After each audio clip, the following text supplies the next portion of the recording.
My name is John Barney. I have to introduce myself again, and I just wanted to thank you all again for being here. This is going to be the videotape portion of this public meeting, and again, this is the Parks, Recreation, and Open Space Plan. And tonight we're going to be focusing on the District 3, which really the only neighborhood community area in District 3 is what we're calling the Central Urban Neighborhood Community Area. And we've had 2 meetings in the Central Urban area. One was focused on aquatics. This was back last spring, and then in the late fall, November timeframe, I believe it was, we had a community meeting that focused on other kinds of recreational facilities. These are some of the things that we've heard. We've also have gotten comments from various members of the community, and also through the Commissioner's office as well, so Commissioner Hart-Stebbins. So these are some of the things that we heard about, and we have been hearing about relative to the North Golf Course. We're actively pursuing a number of these.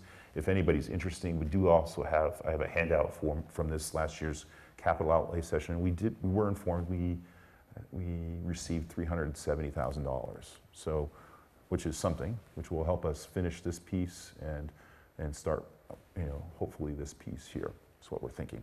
Anyway, but that's, TBD. In terms of the aquatics, there was some discussion about a regional pool facility in conjunction with UNM. I don't know if you saw back in the policy slide, we're going to actually have a separate planning process for regional facilities, because we know it's a pretty big deal. We know we can't do them alone. So we're really going to it's going to be something we're going to embark on with the city, with UNM, with APS, hopefully at the table as well. So looking at this is where is the best strategic location and type of projects that we can undertake into the future.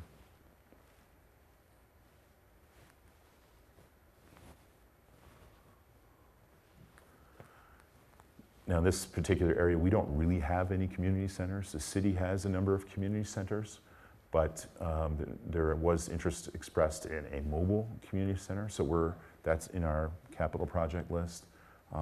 There might be two vehicular components. One would be the rec and roll. One would be more focused on mobile health, resource center type, though it might be in coordination with PRES. PRES already has a health van, essentially. I mean, it's like a large RV. And, how do we, the idea being that we could plug in and set it up at the Story Garden Plaza. Are any of you familiar with that project? No. That's a project that's been developed by a number of groups working with on an NEA grant and a couple other grants in the International District. The county's been, the commissioner's been involved. The county staff hasn't been very involved directly, but there's also been some capital outlay funds that have gone towards that through the commissioner's offices. And then there's also the International District Heritage Trail, and I'll show these on a map in just a second. The Stanford Life Center, what we're calling it, we actually have a long-term lease for what was originally the Stanford Health Clinic. The health clinic piece moved. That building now is occupied by our environmental health folks and community health folks. We're looking at how we might redo or expand that building to be kind of the hub, if you will, for a lot of our community health programming in our community centers, and for development of it and some of the collaborations that are going to need to take place. So that's some of the.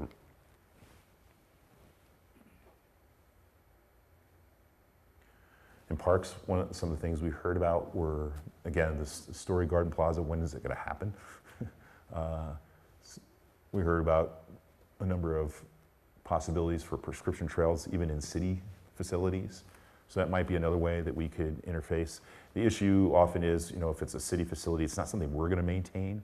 And you notice that actually, in terms of the CIP list, most of the projects don't actually have any O&M costs, because it's not going to be us maintaining them. It'll probably be the city or UNM, as the case may be. We can fund the capital part of it, although that can be challenging as well. But it's something that we can do if it's like a discrete project. These are some of the other things we heard about in terms of trails, the International Heritage Trail ID, which is probably more of a, I mean, obviously it's more of a pedestrian sidewalk type facility. It's not like a trail like in the East Mountains. It's a very different kind of trail, if you will. And then we did hear about the South Diversion Channel and how can that part of the South Valley be connected up to the, to UNM and CNM and other parts of our community. It's kind of like the missing link, in our system. In terms of the Central Urban NCA, our approach really is to kind of finish pushing through on many of the projects we've already been involved in, and then we'll see where we can plug in with the city. And this is going to be a conversation with them too. I mean, this is their turf. So, but I think there are discrete projects that we can help out with potentially. And again, it's it'll depend on resources and also what the community is asking us to do, and the commissioner, and what can be worked out. What's that? I think you mean the other discrete, which is 1E, the one that means separate, not the one that means coy. You're right. I don't know how We don't want to do anything discreetly. We want to make a big deal about it. Anyway, thank you for that. I appreciate that. Just to see if we're bringing So, no, it's good. I'm glad. That means people are actually reading these slides. This is awesome. Okay. Anyway, and the huge thing, I mean, this area, we really can't do anything alone. It's going to be in collaboration with somebody. These are just some of the some visions of the different kinds of projects. This is that wreck and roll. This is the golf course, the conceptual master plan that was developed at the beginning of that project a year and a half ago. Actually, it's almost 2 years ago now.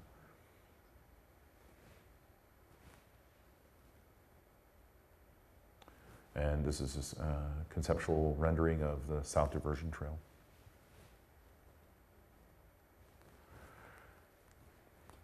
If you go to the online survey, or if you pull the paper survey, these are a list of projects that we've already identified based on the input to date that you could weigh in on, and you basically are asked to identify the 3 most important facilities. But notice there's also other. So if there's something that we didn't think about, you can actually write that in and check that as one of your 3 priority projects. So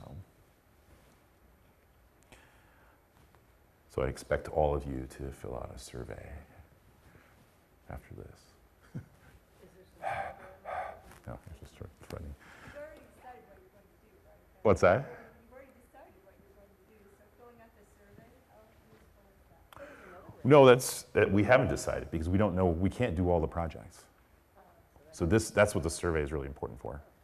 I mean, because we need to know which ones are the most important ones so that we can say, so the commission will ask us, so did you ask the community what projects were most important to them? And we would say yes. I mean, we asked them at the public meetings. This is what, each public meeting came forward as the most important projects. Then we had this survey that ran for a month, and here's what people told us were the most important projects. And so then this translates into our first 5 years of our plan, basically, or what we're proposing as our first 5 years. So that's why this is really important. So I'm glad you asked that question, because this is really important.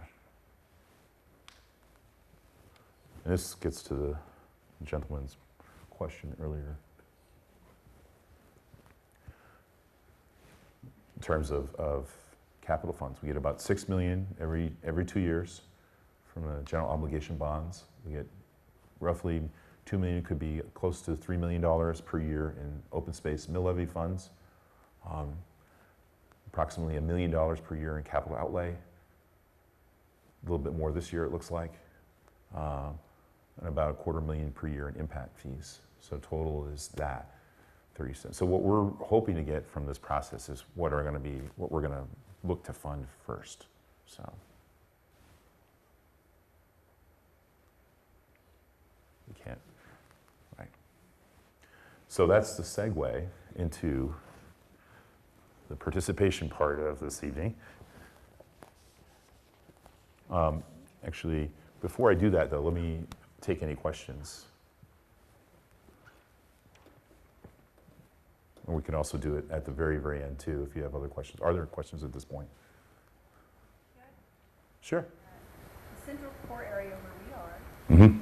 has, Well, thank you for your comment. Can I reframe that back to you guys? I mean, what she says is actually very true. The concern is, as I understand it, is that there isn't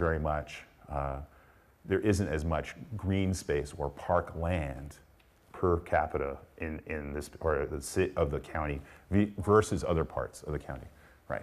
And that's true. And part of the reason is, and the big part of that reason is because of open space.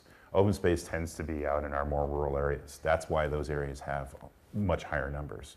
So, and so, you're right. I mean, we're going to have to be, the city and us need to be more creative in terms of what we consider to be parks and open space, or how we get there. And I think, so I appreciate your comment and question. I mean, I think some of that discussion has happened in the International District. I mean, as part of the, these planning efforts that have been going on there, but that we're just kind of at the beginning stages.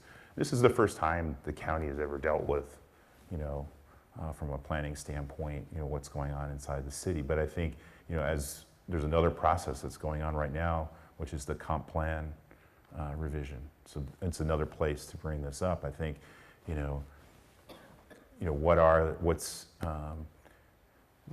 how do we create more green space in the urban area? So I mean, I think we're beginning that conversation. We don't have. And so for one of your comments was the alleyways. I think that's a great one. At UNM, I teach part-time there, and in studios we've dealt with that. There hasn't been any traction yet, with outside of the studio environment for something like that. But that's usually what happens. We do something in studio, and then 20 years later, let's do this.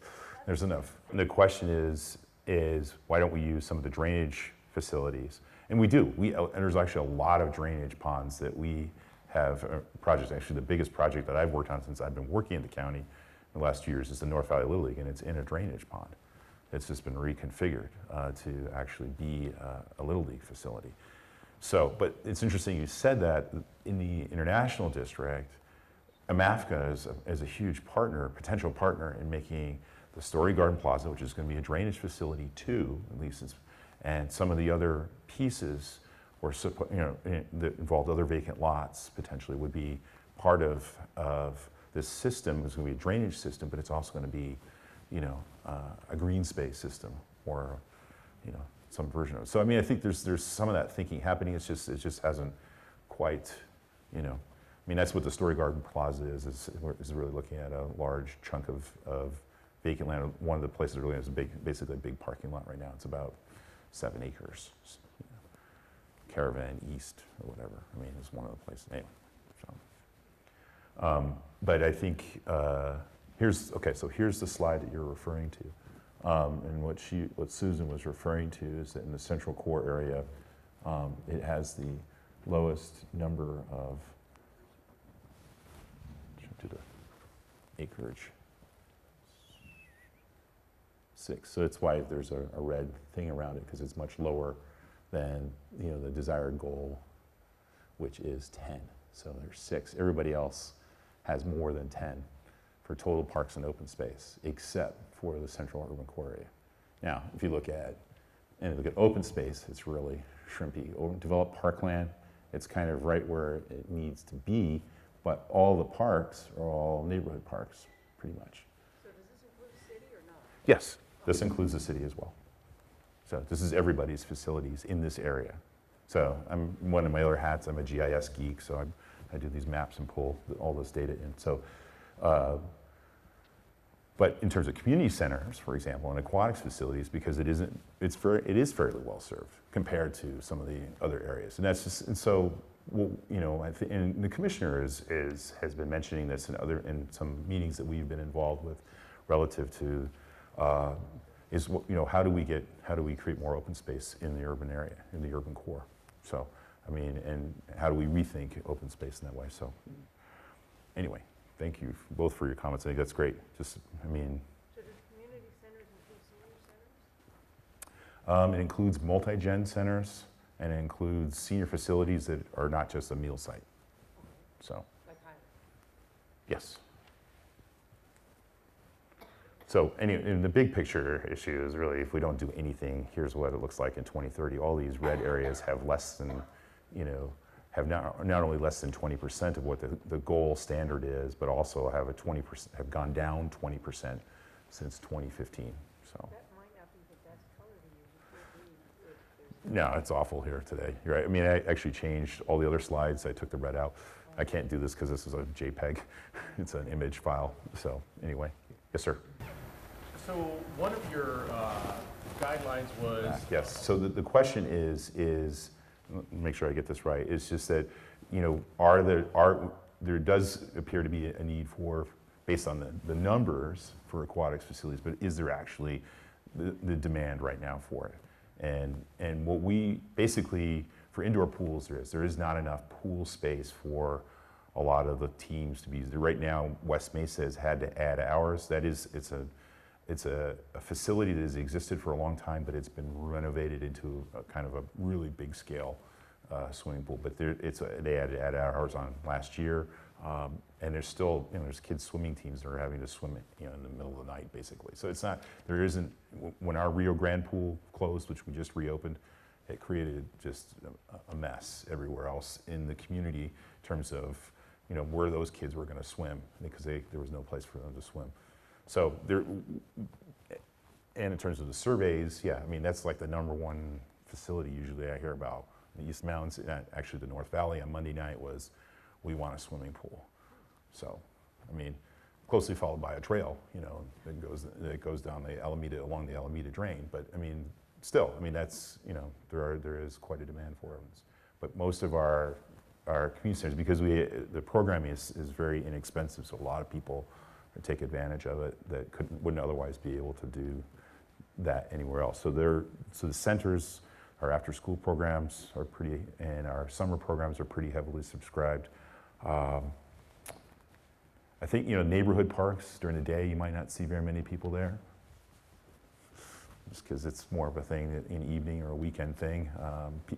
We intend, by putting some of the RX trails, we would hope to introduce more usage to them, but I think that's, I'm kind of struggling, but I mean, what we always hear is we need more capacity. That's what we hear from our sports and recreation staff. That's what we hear from our community center staff.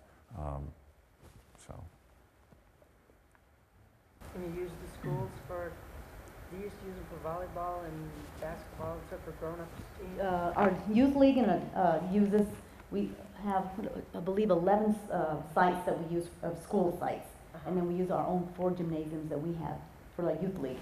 And so that has been a really big, large program. As far as our summer lunch program, our summer camp at Paradise Hills, we have 400 kids in that program. We have 96 kids still on the waiting list. We just don't, because we don't have the capacity to be able to put, all the kids. Raymond G, another 400 kids there. So 300, so there's a lot. If they get turned away, does that mean they don't get lunch either? No, the lunches they can continue. We have the sites they can take, but we just can't take them into the program itself. Yeah. So anyway, but the youth commission, I serve on the youth commission, sports commission, and that's the biggest is the ball fields, and that is the thing. We're trying to work with the schools to be able to use more of their gymnasiums and classrooms. I know we have one of our programs is also the community schools programs that we have outside of there. Another department, our youth services department, with the Vermillion County. So. Thank you, Debbie Jo. So we should probably get to this part of the evening. If you look on the back side of your agenda, there are 3 dots, and everybody has 3 dots: a blue dot, a red dot, and a yellow dot. And so what we'd like you to do is take the blue dot, place it on what's most important, and if there's something that's there, such as the alleyways project that Susan mentioned, write it in, and then you can put your priority dot for that. The second most important project would be your red dot. Your third most important project would be the yellow dot. So that's it's pretty straightforward, and we'll recollect afterwards. If you have any questions, I'll be available. But it should be pretty straightforward. So just wanted to get everybody back again, just to sort of share the results of the process from this evening. And thanks to Ed and Mike here for holding up the map, as it were, the pillars this evening. And just in looking at it, I mean, everybody placed their dots, and looks like, well, everybody except there were a couple people that left before this part of the program, but it looks like the bike underpass was the favorite project from this evening. And then followed by the South Diversion Channel and the golf course. So anyway, so that's where we're at. We'll actually have this posted on the web by Friday, the actual final tally, and also add it to the tally from the North Valley meeting as well. So anyway, really glad you all came and have stuck around for this part of the process. And thank you again. And on behalf of the county and Commissioner Hart Stebbins, thank you again for helping us out, figuring out what is most important projects going forward.